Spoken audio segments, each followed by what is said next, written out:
यो सरकारसँग के माग राख्नुहुन्छ? कसरी यो घटनालाई सरकारले छानबिन गरेर यसको निराकरण गर्न सकेर भोलि यो नहुनको लागि सरकारले के गरिदिनुहुन्छ जस्तो लाग्छ? यो नहुनको लागि मान्छेलाई के छ एउटा भन्दा जबसम्म मनमा भय आउँदैन, जबसम्म डर आउँदैन मान्छेले यो काम गर्न छोड्दैन। अहिलेको मान्छेलाई के भइसक्यो, अहिले जति पनि बलात्कार गरे यिनीहरूलाई कस्तो आत्मबल बढिसक्यो। एउटा म के भन्छु भने मेडिकल साइन्सले के भन्छ, एकचोटि मर्डर गरेको मान्छेलाई अब त्यो चाहिँ फेरि गरौँ न भनेर फेरि गर्न मन लाग्ने बनाउँछ। मन्त्रीबाट त्यो आउँछ भनेपछि बलात्कारीलाई पनि एकचोटि बलात्कार गर्यो सरकारले त मलाई यतिकै छोडिदिनु रहेछ। हाम्रो कानुनमा के छ अर्को अनौठो कुरा, आजको दिन र रात गरेर 2 दिन हुन्छ हेर्नुहोस् होइन।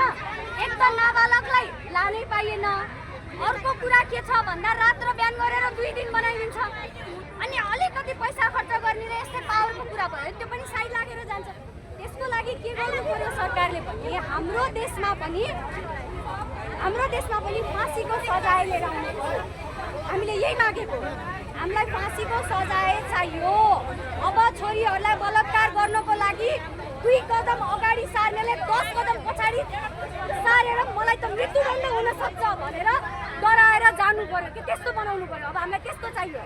51% महिलालाई 33% अधिकार भनेर चाहिँ भनिएको छ। पनि यो घटनाहरू घटिरहेको छ, महिलालाई धेरै नै अहिले अधिकार चाहिँ दिएको छ भनेको छ। पनि यो घटना घटिरहेको छ, यसको पछाडि के हो? सबभन्दा पहिला त तपाईँले मलाई क्वेसन गर्नुभयो, मलाई यो क्वेसनसँगै हाँस उठिसक्यो होइन।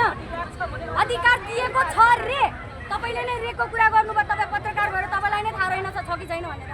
अब म तपाईँलाई क्वेसन गर्छु, 33% महिलाको अधिकार तपाईँले घरमा आफ्नो वाइफलाई दिनुभएको छ? वाट एभर वाइफ होस्, गर्लफ्रेन्ड होस्, दिदी बहिनी दिनुभएको छ?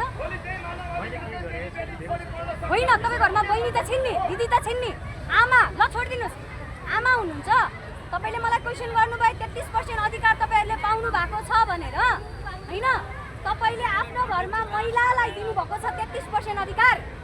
तपाईँ हामीले भन्नलाई 33% अधिकार दिएको छौँ है भनेको छौँ, तर 33% अधिकार बराबरको हामीलाई बाँच्न दिनुभएको छ।